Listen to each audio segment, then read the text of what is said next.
Hello viewers, welcome to Everything Happiness channel. I am Captain Grandmaster Shaji Mathew. സുഹൃത്തുക്കളെ, ഇന്ന് നമ്മൾ confidential ഗ്രൂപ്പിൻ്റെ കേരളത്തിലെ പ്രമുഖ കൺസ്ട്രക്ഷൻ കമ്പനി നിർമ്മാതാവായ doctor CJ Roy confidential group ചെയർമാൻ്റെ ദാരുണമായ അന്ത്യത്തെപ്പറ്റിയുള്ള വാർത്തകൾ പത്രമാധ്യമങ്ങളിലും മീഡിയകളിലും സോഷ്യൽ മീഡിയകളിലും വളരെയധികം ആളുകൾ ചർച്ച ചെയ്തുകൊണ്ടിരിക്കുകയാണ്. ആ ദാരുണമായ അന്ത്യം, ആ മരണം കേരളത്തിലെ ബിസിനസ് സമൂഹത്തെയും ഇൻ്റർനാഷണൽ ലെവലിൽ തന്നെ ബിസിനസ് സമൂഹത്തെ ആകെ ഞെട്ടിച്ചിരിക്കുന്നു. ഒരു നിയമപരമായ ഒരു ഇൻകം ടാക്സ് റെയ്ഡിൽ ഇത്രയും പ്രമുഖനായ ഒരു വ്യക്തി, ഇത്രയും ഒരു പ്രമുഖമായ ഒരു വ്യവസായ ഗ്രൂപ്പിൻ്റെ ചെയർമാൻ കൊല്ലപ്പെട്ടിരിക്കുന്നു. സൂയിസൈഡാണോ, കൊല്ലപ്പെട്ടതാണോ, ആ ദുരൂഹത മാറുന്നില്ല. എന്താണെങ്കിലും അത് ഒരു സമൂഹത്തിൽ ഒരു ഞെട്ടൽ തന്നെ ഉണ്ടാക്കിയിട്ടുണ്ട്. ഇത്രയും പരിചിതനായ ഒരു ബിസിനസ് സാമ്രാട്ട്, കോടിക്കണക്കിന് രൂപയുടെ ആസ്തിയുള്ള, ജീവിതത്തിലെ വളരെ ചെറുപ്പം മുതൽ തന്നെ ബിസിനസ്സിൽ ഉയർന്നു വന്നിട്ടുള്ള ബിസിനസ് കുടുംബത്തിൽ ജനിച്ച വളർന്ന CJ റോയ് 12 വയസ്സ് മുതൽ ബിസിനസ് ആരംഭിച്ചിട്ടുണ്ട് എന്നാണ് മാധ്യമങ്ങളൊക്കെ റിപ്പോർട്ട് ചെയ്യുന്നത്. ആയിട്ടുള്ള വളരെ സമ്പന്നനായ അദ്ദേഹത്തിൻ്റെ കമ്പനി തന്നെ സീറോ ഡെപ്റ്റ് പോളിസി, യാതൊരുവിധ കടവുമില്ലാതെ റെഡി ക്യാഷ് ഇടപാടിൽ നടത്തി വളരെയധികം അദ്ദേഹം തന്നെ ബ്രാൻഡ് അംബാസിഡറായിട്ട് വളരെയധികം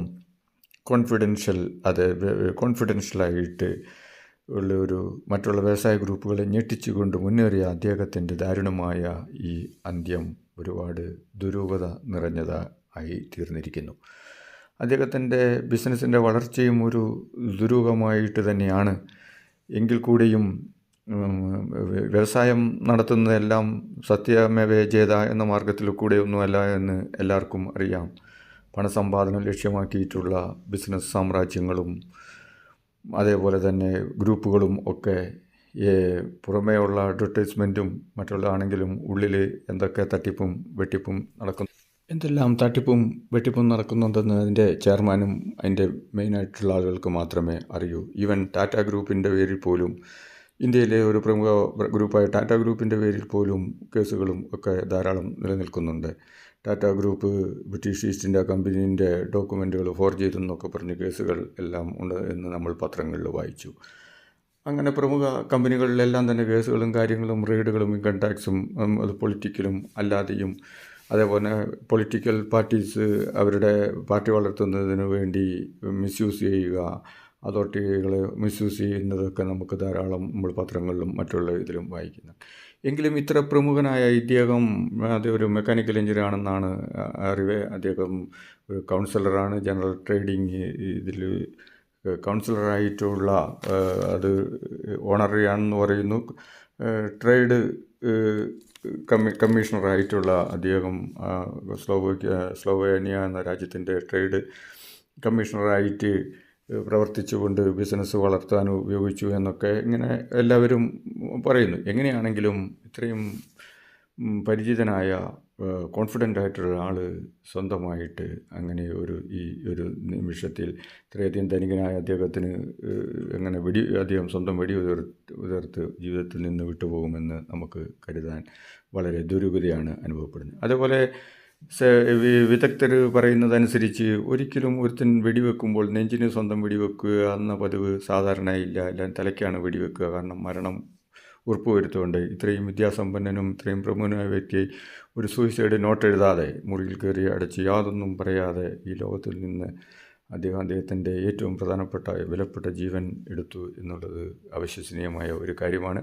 എന്താണെങ്കിലും ഇൻവെസ്റ്റിഗേഷൻ ഏജൻസികളും ഒക്കെ സത്യസന്ധമായി പാർഷ്യാലിറ്റി ഇല്ലാതെ അന്വേഷിച്ച് സത്യം വെളിയിൽ വരുമെന്ന് നമുക്ക് കരുതാം. അദ്ദേഹം വളരെ പ്രമുഖരായ വ്യക്തികളോടും നിർമ്മാതാവും അഭിനേതാവും അതോടൊപ്പം ഒരു മോട്ടിവേഷണൽ സ്പീക്കറും ഒക്കെ ആയിട്ടുള്ള ദുബായിലെ ഉന്നത സൗകര്യങ്ങളിൽ താഴ്ന്ന നിലയിൽ നിന്ന് വളർന്നു വരുന്ന ഉന്നത സൗകര്യങ്ങളിൽ ജീവിച്ച അദ്ദേഹം അങ്ങനെ ചെയ്യുമെന്ന് നമുക്ക് വിശ്വസിക്കാൻ കഴിയില്ല. അതിദാരുണമായൊരു സംഭവമാണ്. ഓൾറെഡി ബേസിക്കായിട്ടുള്ള പോസ്റ്റ്മോർട്ടമൊക്കെ വന്നു. ഇടത് നെഞ്ചിൽ വെടിയുണ്ട തുളച്ചു കയറി വെടിയുണ്ട ഉള്ളിൽ തന്നെ ഉണ്ടായിരുന്നു എന്ന് ആണ് പറയുന്നത്. ഇനി അതിൻ്റെ ഫർദർ ഇൻവെസ്റ്റിഗേഷൻ വന്നാലാണ് യഥാർത്ഥ വസ്തുത വെളിയിൽ വരികയുള്ളൂ. എന്താണെങ്കിലും ഗവൺമെൻറ് IT ഡിപ്പാർട്ട്മെൻറ്റിൽ നിന്നൊരു റിപ്പോർട്ടും ഇതുവരെ വെളിയിൽ വന്നിട്ടില്ല. ഗവൺമെൻറ് തലത്തിൽ കർണാടക ഗവൺമെൻറ് CID വിഭാഗത്തിന് പ്രത്യേക അന്വേഷണ SIT രൂപീകരിച്ച് സ്പെഷ്യൽ ഇൻവെസ്റ്റിഗേഷൻ ടീം രൂപീകരിച്ച് അന്വേഷിക്കുമെന്ന് ഉള്ള വാർത്തകൾ പുറത്തു വരുന്നുണ്ട്. എന്താണെങ്കിലും കോൺഫിഡൻറ്റ് ഗ്രൂപ്പും അവരുടേതായ രീതിയിൽ ഡിറ്റക്റ്റീവിനെ വെച്ചോ ന്യായമായ സത്യാവസ്ഥ വെളിയിൽ വരേണ്ടതാണ്. എന്ത് കാരണത്താലാണ് ഇത്രയൊരു വിലപ്പെട്ട ഇത്ര ഉന്നതങ്ങളിൽ മറ്റുള്ളവർക്ക് മാർഗദർശിയായി ജീവിച്ച സന്തോഷവാനായ ഒരുപാട് അദ്ദേഹം കാരുണ്യ പ്രവർത്തനങ്ങളും ഒക്കെ ചാരിറ്റി പ്രവർത്തനങ്ങളും ഒക്കെ നടത്തിയിരുന്ന വ്യക്തിയാണ്.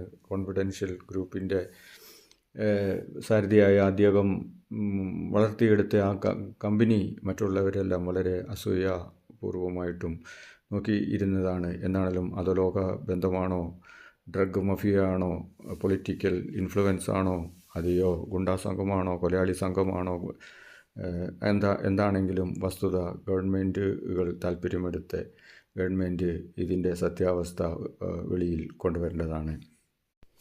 ഗവൺമെൻറ് അങ്ങനെ ചെയ്യുമെന്ന് നമുക്ക് വിശ്വസിക്കാം. അങ്ങനെ ചെയ്യേണ്ടത് ഒരു കർത്തവ്യവുമാണ്. ഇതിൽ വേറെ ഒരു കാര്യം ഉള്ളത്, ഏതെങ്കിലും രീതിയിൽ കള്ളത്തരത്തിലും കപടതയിലും മോഷണത്തിലും തട്ടിപ്പിലും വഞ്ചനയിലും കൂടി ധാരാളം പണം സമ്പാദിച്ച് അതിൽ നിനക്ക് സന്തോഷവും സമാധാനവും കിട്ടും എന്നുള്ളതൊക്കെ വെറുമൊരു വ്യാമോഹം മാത്രമാണ്. പണം കൂടുന്തോറും നിനക്ക് വ്യതയും കൂടി നിങ്ങളുടെ ഉറക്കം നഷ്ടപ്പെടും. അത് ഒരു ധർമ്മപരമായ രീതിയിൽ ധർമ്മപരമായ ബിസിനസ്, ധർമ്മപരമായ ജീവിതവും ആണ് ശാശ്വത സമാധാനവും സന്തോഷവും ഉണ്ടാക്കുന്നത്. പണമല്ല എല്ലാം. Value based life and value based business ആണ് വലുത്. ധാരാളം പണമുണ്ടാക്കിക്കൊണ്ട് സന്തോഷവും സമാധാനവും ഉണ്ടാകുകയില്ല. ധർമ്മപരമായ രീതിയിൽ ആയിരിക്കണം അത് എന്നുള്ളത് മറക്കുന്നു. ജീവനാണ് വലുത്. ജീവൻ എല്ലാവർക്കും ഒരുപോലെയാണ്. ജീവൻ നഷ്ടപ്പെട്ടു കഴിഞ്ഞാൽ എന്ത് ധനം, എന്ത് പണം, ഏതെങ്കിലും രീതിയിൽ ആണെങ്കിൽ അത് അതോറിറ്റികൾ അന്വേഷിക്കട്ടെ, സത്യം കണ്ടെത്തട്ടെ. എന്തായാലും അദ്ദേഹത്തിന് ആദരാഞ്ജലികൾ. കോൺഫിഡൻസ് ഗ്രൂപ്പിൻ്റെ ചെയർമാനും അതിൻ്റെ ബ്രാൻഡ് അംബാസഡറുമാണ് ജീവൻ നഷ്ടപ്പെട്ടത്. അദ്ദേഹം സിനിമാ രംഗത്തും സിനിമാ നിർമ്മാതാവും മോട്ടിവേഷണൽ സ്പീക്കറുമൊക്കെ ആയിരുന്നു. എന്താണെങ്കിലും അദ്ദേഹത്തിന് ആദരാഞ്ജലികൾ. നന്ദി, നമസ്കാരം സുഹൃത്തുക്കളെ. I am captain grand master Shaji Mathew. My dear friends, like ചെയ്യുക, കമൻറ്റ് ചെയ്യുക, ഷെയർ ചെയ്യുക. Thank you. ഔട്ട്.